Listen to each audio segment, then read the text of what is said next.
Muito bem, irmãos, vamos ouvir agora a leitura do sermão, da palavra de Deus, pregada e explicada.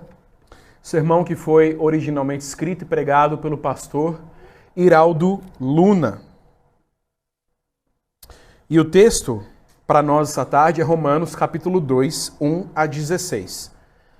Quem já está abrindo em Romanos, capítulo 2, 1 a 16, deixe o texto aí separado, porque antes disso faremos uma leitura.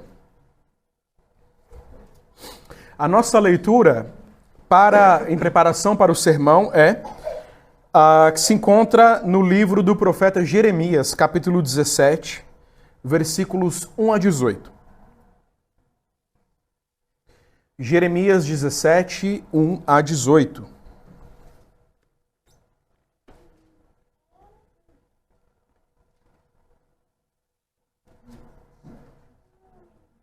Jeremias 17, 1 a 18. Diz assim: o pecado de Judá está escrito com um ponteiro de ferro e com diamante pontiagudo gravado na tábua do seu coração e nas pontas dos seus altares. Seus filhos se lembram dos seus altares e dos seus postes ídolos, junto às árvores frondosas, sobre os altos outeiros. Ó monte do campo, os teus bens e todos os teus tesouros darei por presa, como também os teus altos por causa do pecado em todos os teus territórios. Assim por ti mesmo te privarás da tua herança que te dei, e far-te-ei servir os teus inimigos na terra que não conheces, porque o fogo que acendeste na minha ira arderá para sempre. Assim diz o Senhor: maldito o homem que confia no homem, faz da carne mortal o seu braço e aparta o seu coração do Senhor. Porque será como um arbusto solitário no deserto, e não verá quando vier o bem. Antes, morará nos lugares secos do deserto, na terra salgada e inabitável. Bendito o homem que confia no Senhor e cuja esperança é Yahvé, porque ele é como a árvore plantada junto às águas que estende as suas raízes para o ribeiro. E não receia quando vem o calor, mas a sua folha fica verde. E no ano de sequidão não se perturba, nem deixa de dar fruto. Enganoso é o coração, mais do que todas as coisas, e desesperadamente corrupto. Quem o conhecerá? Eu, Senhor, esquadrinho o coração, eu provo os pensamentos, e isto para dar a cada um segundo o seu proceder, segundo o fruto das suas ações. Como a perdiz que choca ovos que não pôs, assim é aquele que ajunta riquezas, mas não retamente. No meio de seus dias as deixará, e no seu fim será insensato. Trono de glória enaltecido desde o princípio ao lugar do nosso santuário. Ó Senhor, esperança de Israel, todos aqueles que te deixam serão envergonhados. O nome dos que se apartam de mim será escrito no chão, porque abandonam o Senhor, a fonte das águas vivas. Cura-me, Senhor, e serei curado. Salva-me, e serei salvo, porque tu és o meu louvor. Eis que eles me dizem: onde está a palavra do Senhor? Que se cumpra. Mas eu não me recusei a ser pastor, seguindo-te. Nem tampouco desejei o dia da aflição. Tu o sabes. O que saiu dos meus lábios está no teu conhecimento. Não me sejas motivo de terror. Meu refúgio és tu no dia do mal. Sejam envergonhados os que me perseguem, e não seja eu envergonhado. Assombrem-se eles, e não me assombre eu. Traze sobre eles o dia do mal, e destrói-os com dobrada destruição. Muito bem, irmãos, agora Romanos capítulo 2, 1 a 16.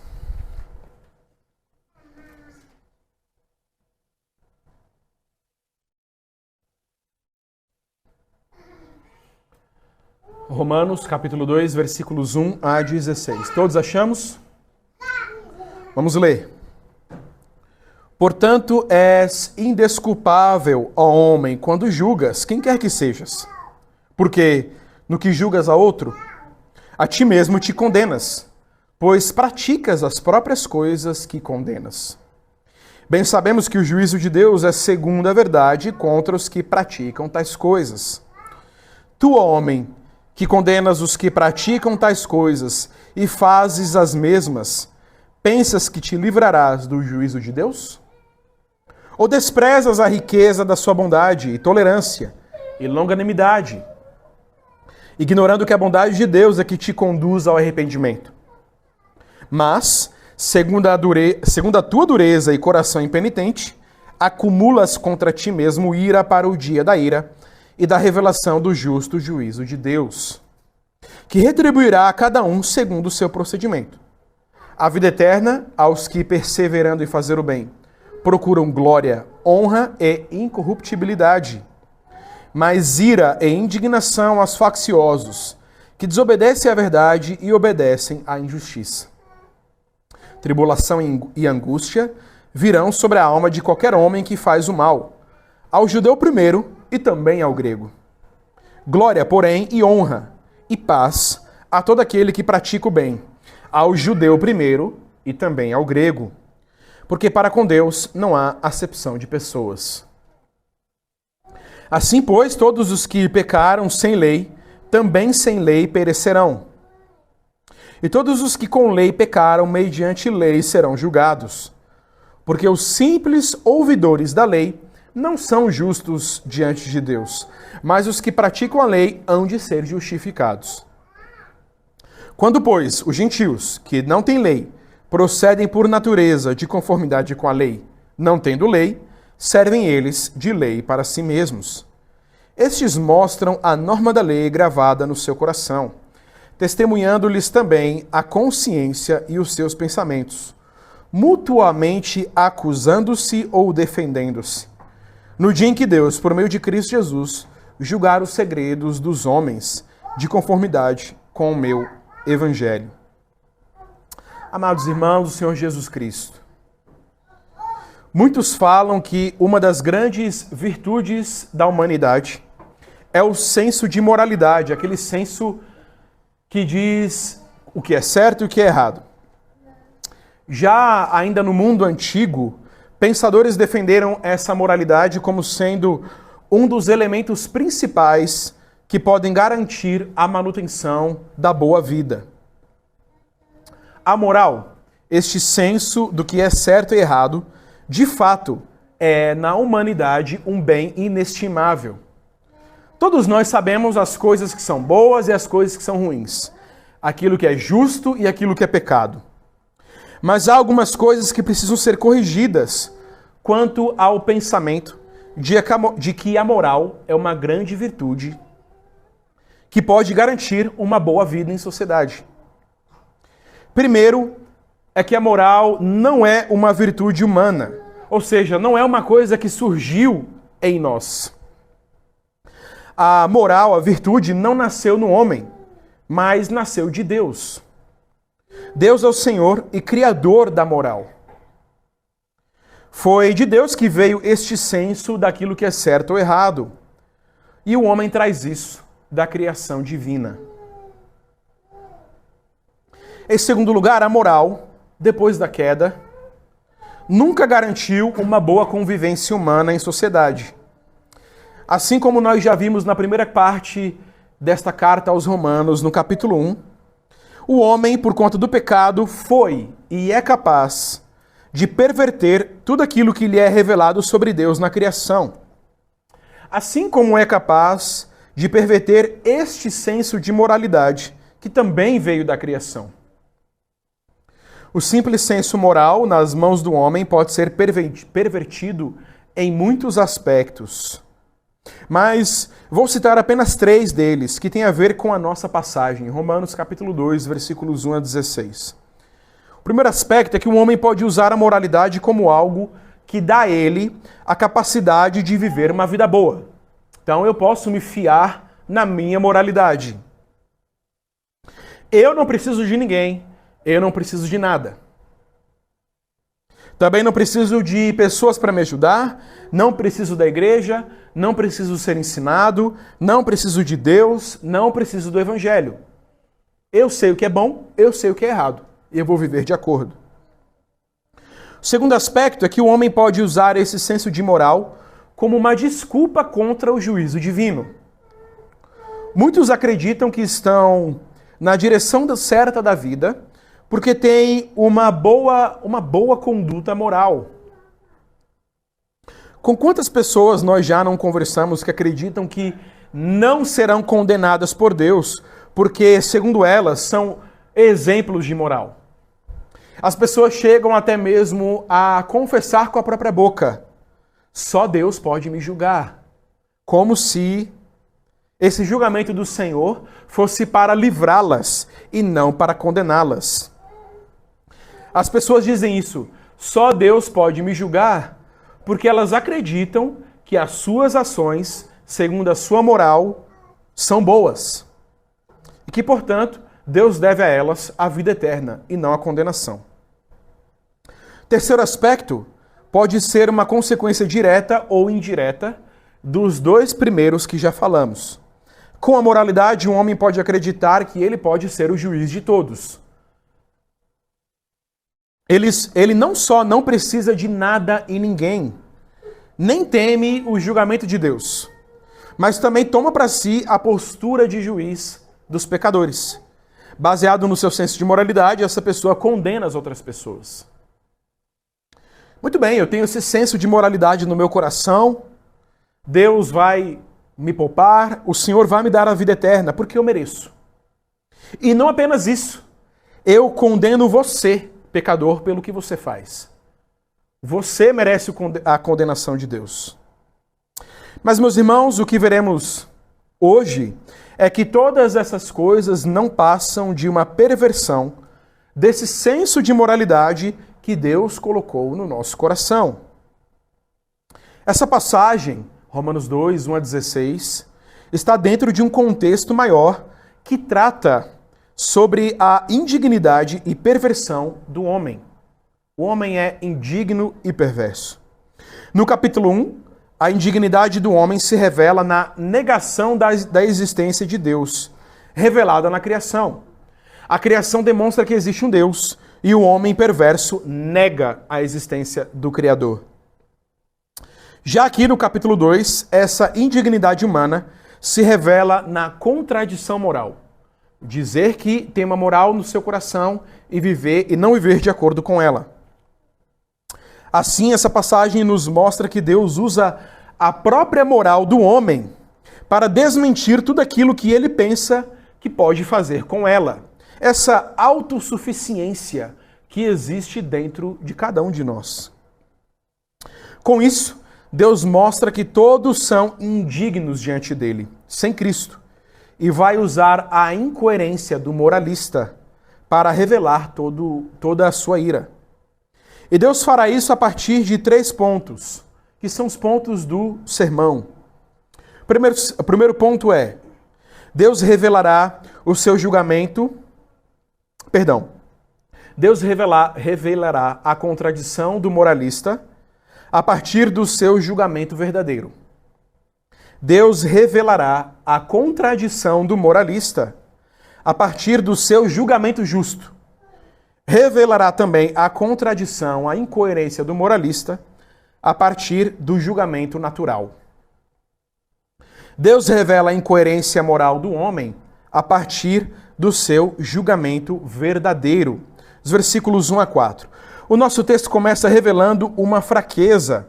Vamos ler o primeiro versículo. Reler.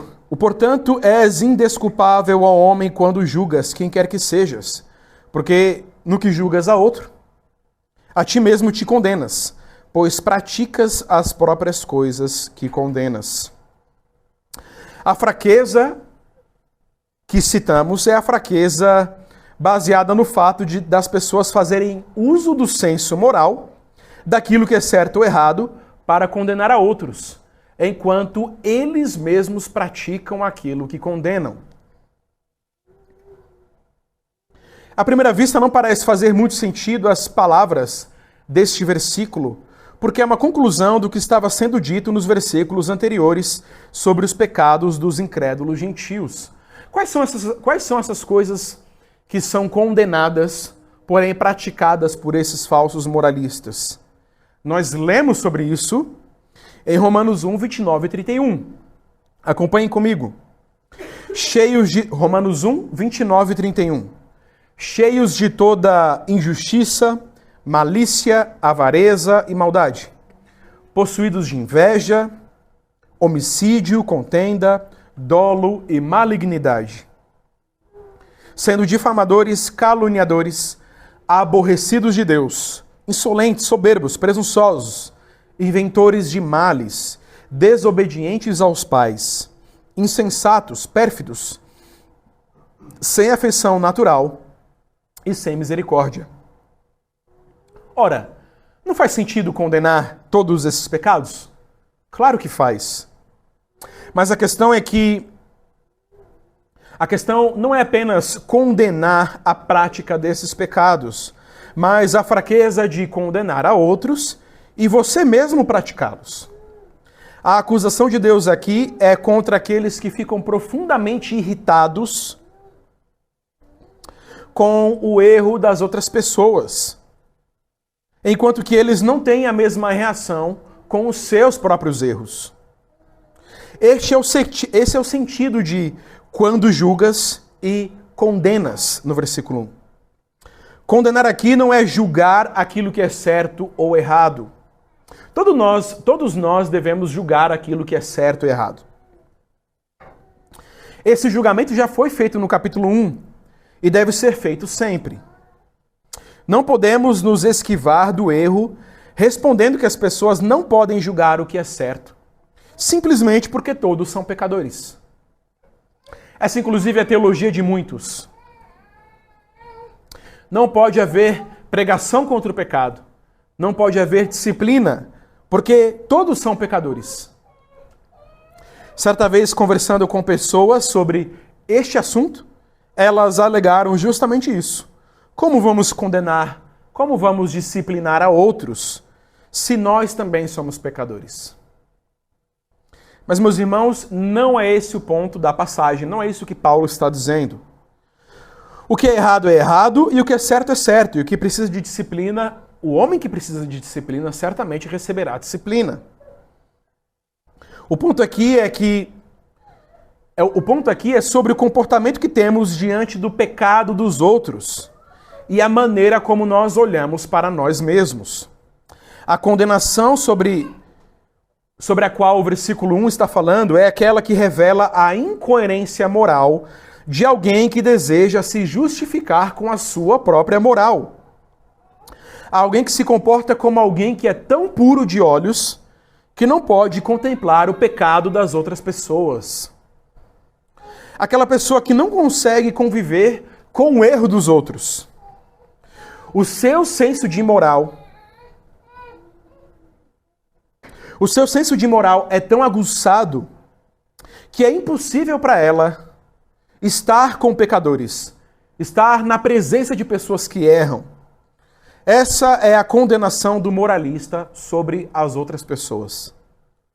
Essa condenação falha em pelo menos duas coisas. A primeira delas é que essa condenação é implacável, inflexível. É uma condenação que, uma vez feita, não tem mais volta. É um juízo que não reconhece a fraqueza do outro, que não reconhece a possibilidade de paciência, longanimidade, que nós já lemos hoje na palavra de Deus, não reconhece a possibilidade de perdão, de reconciliação.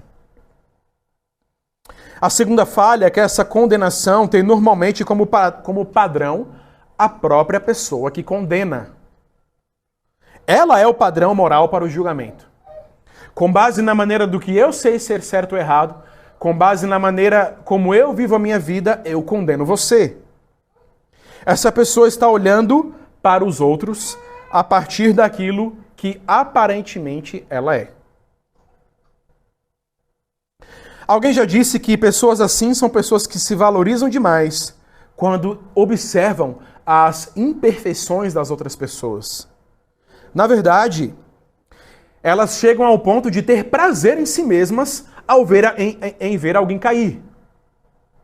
Elas são semelhantes àquele escriba, aquele fariseu que subiu o monte junto do publicano.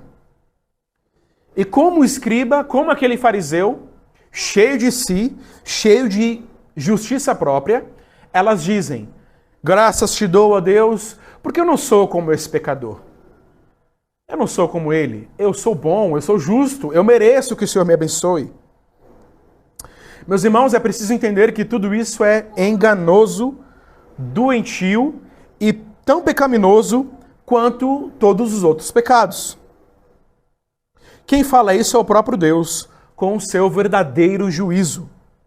Agora nós podemos reler o versículo 1. Vamos ler novamente o versículo 1. És indesculpável, ó homem, quando julgas quem quer que sejas, porque no que julgas a outro, a ti mesmo te condenas, pois praticas as próprias coisas que condenas.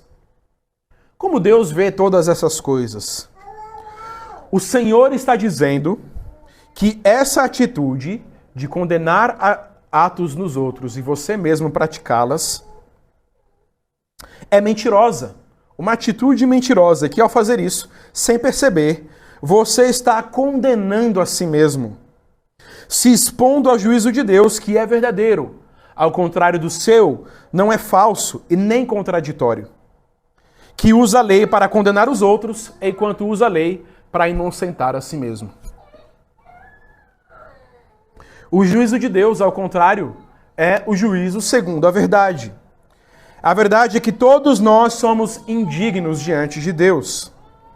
Nem mesmo o que ama a lei com sinceridade tem qualquer dignidade diante do Senhor a parte de Cristo.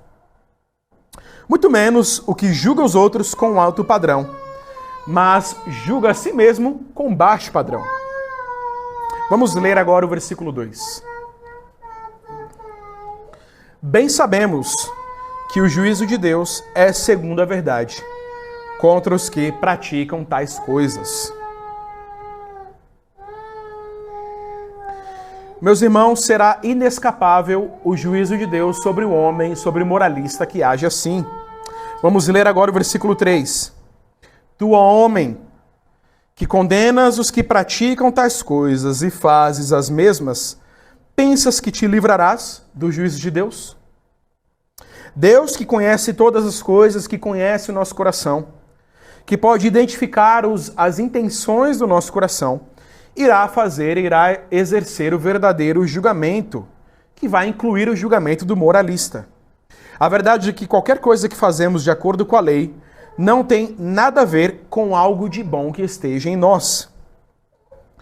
Por algum entendimento mais elevado que nós alcançamos, ou por um zelo santo que nós produzimos. Mas tudo tem a ver com a misericórdia de Deus. É o que diz o versículo 4, o qual nós vamos ler agora. Ou desprezas a riqueza da sua bondade, e tolerância, e longanimidade, ignorando que a bondade de Deus é que te conduz ao arrependimento. A verdade sobre qualquer desejo de pureza em nós, por mais sincero que seja esse desejo, está na rica bondade de Deus, em nos conduzir ao arrependimento. A verdade, meus irmãos, é que Deus está sendo tolerante e paciente, não só com os pecadores, visivelmente dignos de condenação, mas também com aqueles que vivem condenando os outros, acreditando que estão cada vez mais longe do pecado. Chegamos então ao segundo ponto. Deus revela a incoerência moral humana a partir do seu julgamento justo. E é isso que diz o versículo 5. Vamos ler. Mas, segundo a tua dureza e coração impenitente, acumulas contra ti mesmo ira para o dia da ira e da revelação do justo juízo de Deus. Deus revela a incoerência moral do homem a partir do seu julgamento justo. O moralista, com sua incoerência em condenar com dureza e intolerância aquilo que ele mesmo faz, acreditando que está se santificando, está, na verdade, acumulando condenação sobre si mesmo para o dia da ira de Deus, para o dia daquele julgamento que, ao contrário do seu, é justo. Aqui, Paulo toca num ponto que para muitos parece uma contradição. No versículo 6, ele fala que Deus retribuirá a cada um segundo o seu procedimento. Muitos entendem que o apóstolo está ensinando salvação por obras. E que se Deus retribuirá a cada um segundo o seu proceder, então no final serão as obras que serão consideradas. Mas não se trata disso. O apóstolo, já no início da carta, havia dito sobre a justiça de Deus que é recebida pela fé. Nós somos salvos, justificados pela fé e não por obras. Ele não está entrando em contradição. Está simplesmente dizendo que o julgamento de Deus será de acordo com as obras enquanto acontecimento público. Isso é diferente de salvação. A salvação que é pela fé é quando Deus aplica ao pecador todos os benefícios de Cristo por sua graça. Eu, pecador, recebo os benefícios da salvação de Deus através de Cristo. Já esse julgamento que Paulo está tratando aqui, será Deus revelando a público quem realmente recebeu esses benefícios de Cristo e quem não. Quem simplesmente vivia dizendo que sim, mas vivia o contrário da fé cristã. O que irá se revelar é se alguém é salvo ou não, e as suas obras. E aí Deus, naquele dia, em público, tornará também públicos as obras, tornará públicas as obras como base para o julgamento. Para com essas obras justificar os justos. E justificar também o seu juízo. O Senhor vai usar as obras do ímpio, vai usar as obras do falso moralista para condená-lo. As obras do justo, daquele que foi encontrado em Cristo, servirão apenas como louvor a Deus, como as boas obras as quais o Senhor nos dá para que pratiquemos em Cristo Jesus. Naquele dia, ele revelará como ele mesmo é justo em seu julgamento. As nossas próprias obras serão não uma conquista, mas um testemunho público do justo julgamento de Deus.